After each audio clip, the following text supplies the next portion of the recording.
right now, I'm the best tool I've got, which is terrifying. That is such bad news for y'all. But now, if I can hold my incongruencies and at least recognize them, I can keep the parts of me I really like. It's fun over here. What's left are a couple things I can pay attention to. I can notice. I can take responsibility for those things and work on those pieces.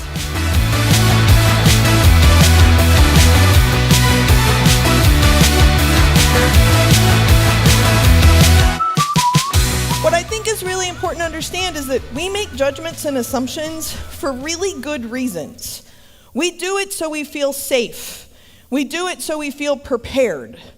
What matters is what we do with the judgments and assumptions, not making them in the first place. Do any of you remember Ghostbusters?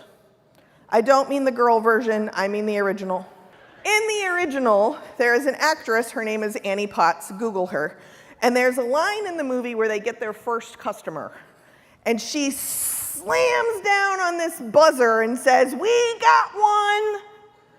This is how most organizations do diversity.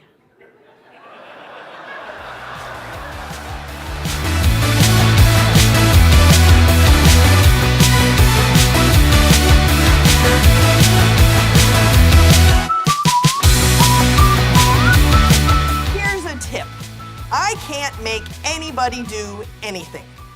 If you have not figured that out yet, good luck. I can't make anybody do anything. If we want to be really honest, I can't even make myself do something all the time. Yeah, example, P90X. You're familiar with this? Yeah, it's in the suitcase. Tony, with his abs and his big arms, says the most important thing to do is to hit play. Well, I got that. I hit play and I eat Cheetos. I do rotate arms so that I don't compensate, right? If I can't make myself do something all the time, how on earth or why on earth do I think I have some kind of magical power to make somebody else be different? When we were packing to come here, some of us stared in the abyss of an empty suitcase. And we had to pick and choose what we were gonna pack so that we could write the story so that other people that we have no control over at all would write a story about us and go, "Man, she is successful. Look, she is wearing sequins during the daytime.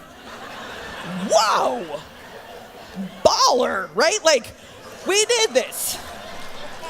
Every single one of us was like, "Oh, I can't bring that. I wore that last year." Like, we remember what state we're in, right? It's fine. Your lived experience is exactly the tool set you need to survive what's happening right now. You do not need anything extra. When we talk about trans folks, you need to understand that socially, it's unacceptable to ask people what their genitalia looks like. If you use this as an icebreaker, stop.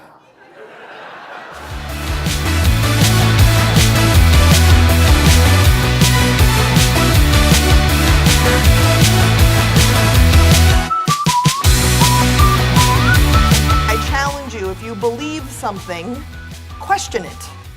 If you come back to it, you'll believe in it that much more. More importantly, you'll be able to explain it to somebody else. Question it. If you don't come back to it, figure out what you believe in. When we talk about what matters, what's important is what we do with that actual story. It's not don't write a story. It's recognize you do. And when you write that story, what I ask you to do, what I implore you to do, what I remind myself to do, is to print that story as a draft, like triple space with extra wide margins. You do that because you're anticipating edits. We forget the importance of space, not just in finding truth, but in finding us.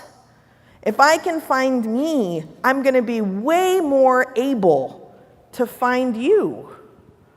If I can find you, we can actually build community. Whatever story you wrote about me, being a Texan likely was not part of that story. What I ask us to do is to pay attention, take responsibility for the story you write. Leave room for edits. This is how to be good enough now. Thank you very much.